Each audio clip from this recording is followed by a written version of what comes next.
What is going on? DJ Av here, and we're going to be talking about snare synthesis, and we're going to be doing it in Dune 2.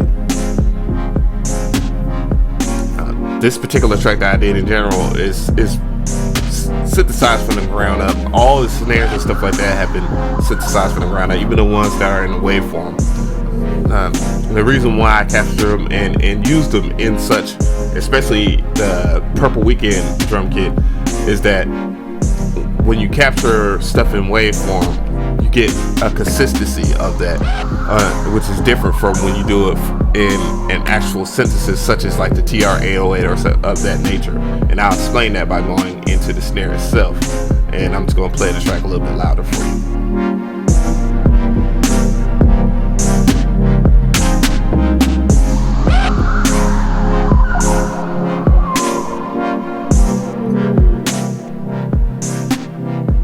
Now let's go ahead and get to that snare. Okay. Listen closely to how the snare hits.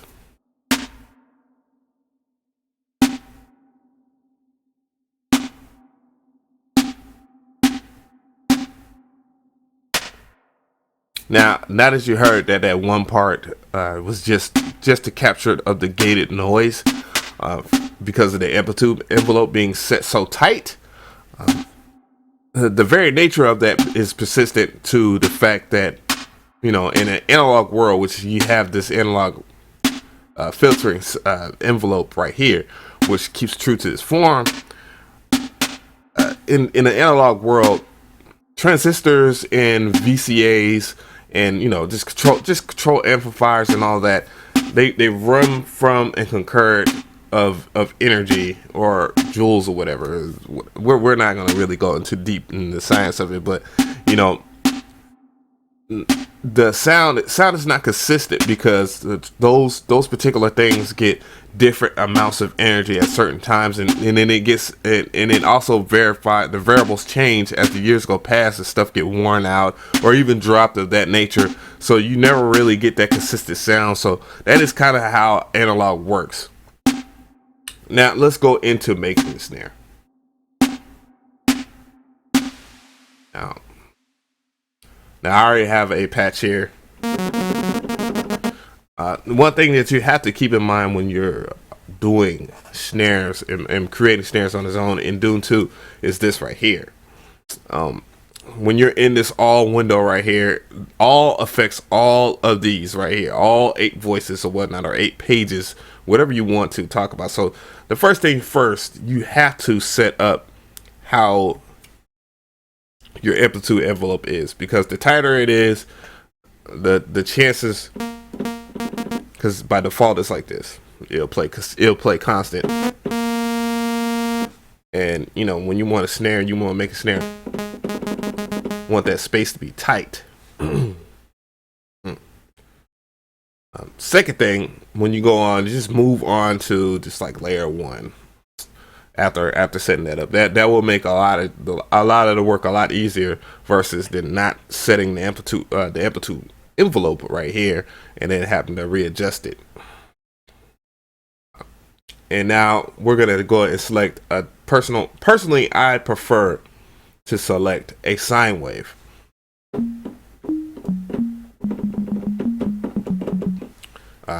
And as you will notice, and I'm gonna go ahead and turn the volume up here real quick. And one thing you will definitely notice is that the fact that sounds like a tom.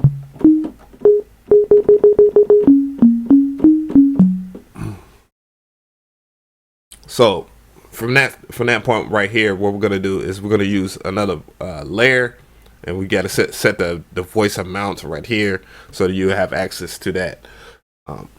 And from that point, you're gonna go and select the noise. Make sure that you turn down oscillator 1 and select the noise from right here.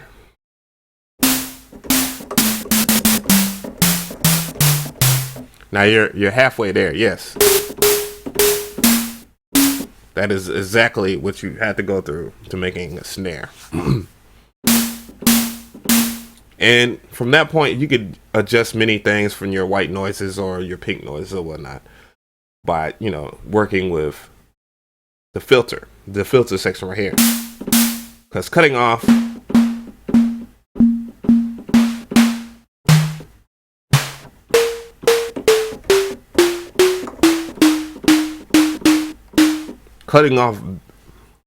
certain harmonic frequencies within a filter does predict how your snare is going to sound. It is also in many ways, when you go to and I'm going back to layer 1 because I'm going to work with the sine wave within the wavetable. That is as necessary as much as that. So you're going to have to do something of this nature, as in filtering in Dune 2, which was a very tricky thing I had to figure out, which is adding light distortion and working with that.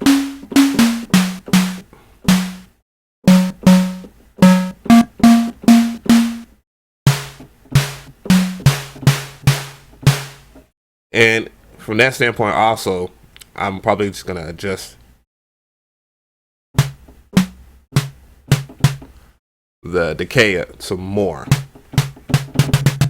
because it was running a little bit too much and going into the all. And you see how it adjusted all of them. And now I have a snare. And it's not that difficult. What is the difficult part is to making a snare. It's just making a snare that really fits what you want, and on par with what style of music you're trying to create.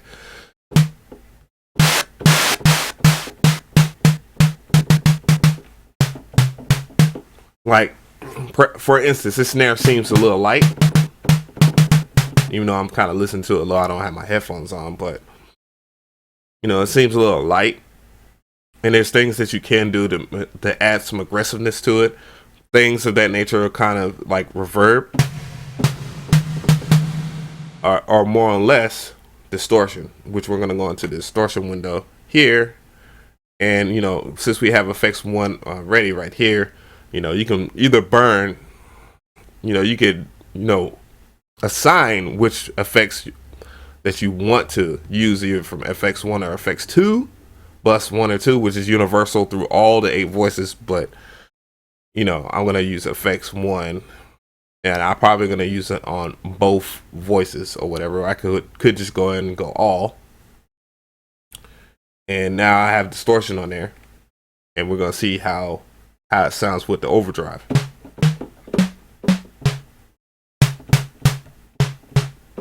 And now we're going to play with the drive.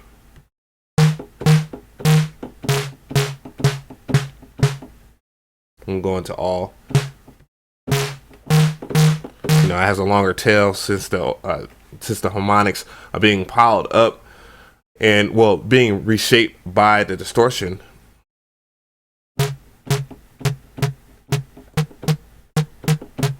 So it doesn't sound like something I would really use in terms of that.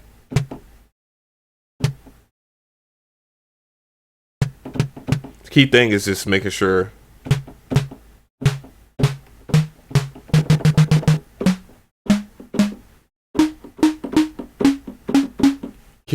making sure that you pay attention to which pages that you use. And yes, if somebody's going to ask me in the comment section, yes, I am going to do one for Serum, and boy, Serum shouldn't be so damn good, man. But see, as I added grunge, that sounds a little more than what I want in terms of the distortion. Crunch is just not it.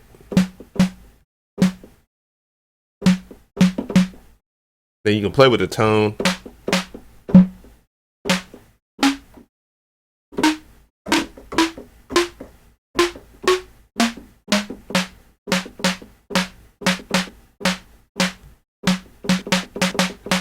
And then things of this nature where if it sounds too thin to you, you can add some EQ.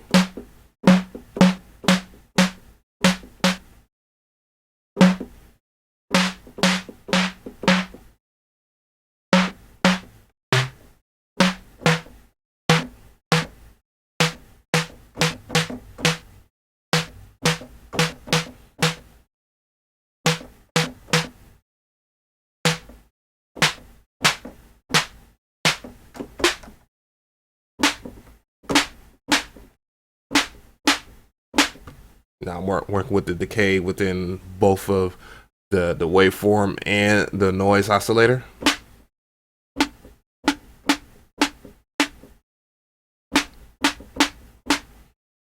Then I might just go ahead and add a third voice. Again, this is like the layering. Layering is key to the nature of snare synthesis.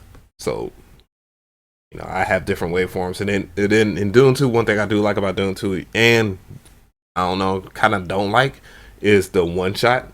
And I don't know why I'm so iffy about it and like at the same time, but it is what it is. Then I'm a solo, but I'm adding like a click or something of that nature. So you can try some other thing. I'm gonna add it back into this to the snare I'm working on.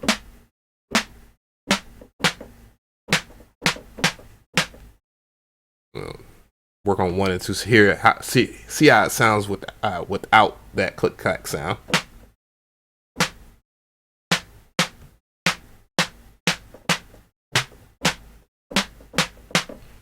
And last but not least, when working with the snare, and I haven't even did anything with filtering the noise even more, which again adds more characteristic to your snare.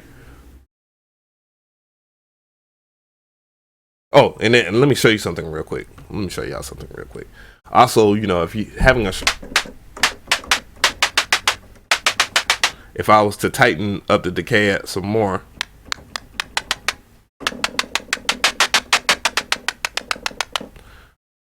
within the noise oscillator, that sounds like sounds like a hi-hat. So it has a direct nature. Snares have a direct nature to hi-hats as well. Oh, I fucked my snare up.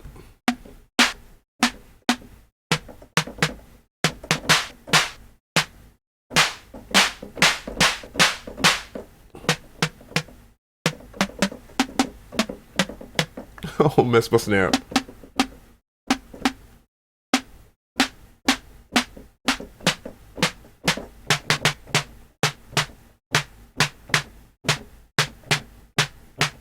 But okay, I'm moving on forward. There's other things that again you can do to it. I do find that adding reverb as more characteristic to that snare, and we're losing volume as well. So we're gonna go with the compressor and add some output to it, and then we're gonna go and this kind of cut off some of the high frequency reverb and the low frequency reverb, so it doesn't drain it out.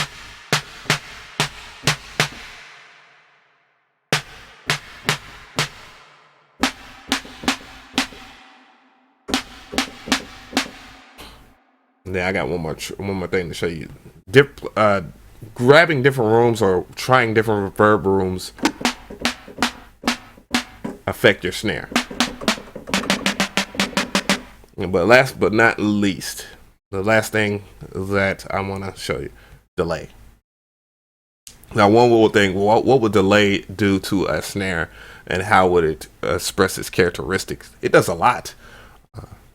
Give or take of the limitations of whatever soft synth it's using or analog synth it's using. Delays will make and break a lot of things. Right now, it's just, I don't want this weird delay, but, I'm going to work with delays. You can tighten them. The faster you do it, you can see the result is that the snare is kind of thickened itself.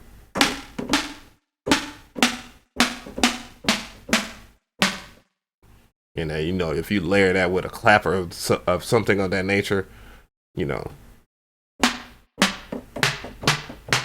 then again, this is kind of the Dune 2's niceness of their effects, the amazing amount of effects that they have, and the quality of them makes for some interesting results.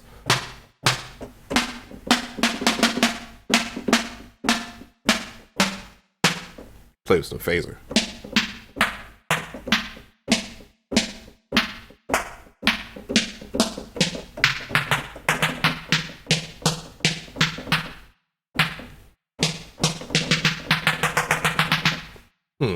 Trying to see if I can get more of a consistency out of the phaser, so I can show you that how 808 snares kind of develop themselves anyways. But you can hear it, that, you know, your regular 808 snare and, you know, the drill snare and all that have phaser built into it.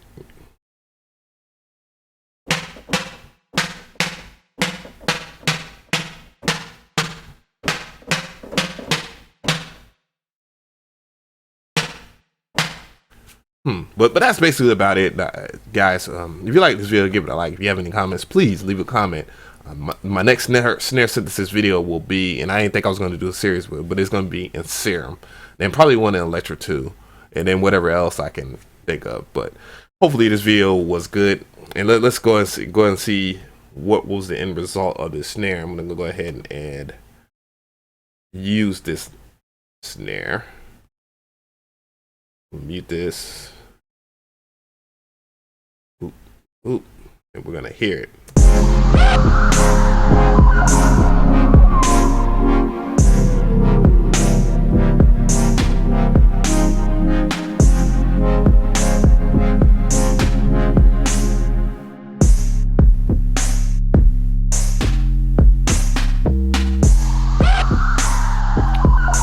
Then mess with the semitones.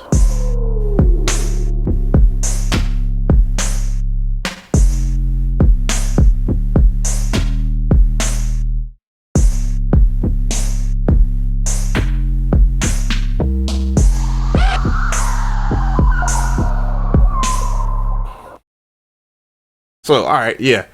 And, you know, and one more note, again, you know, recording how your snare synthesis within Edison or whatever, you know, wherever you were synthesizing your snare within Edison, and capturing that particular nature of it would, you know, help you get to see where the consistencies of how I develop my snares for my drum kits. But anyways, if you like this video, give it a like. If you have any comments, please leave it in the comment section.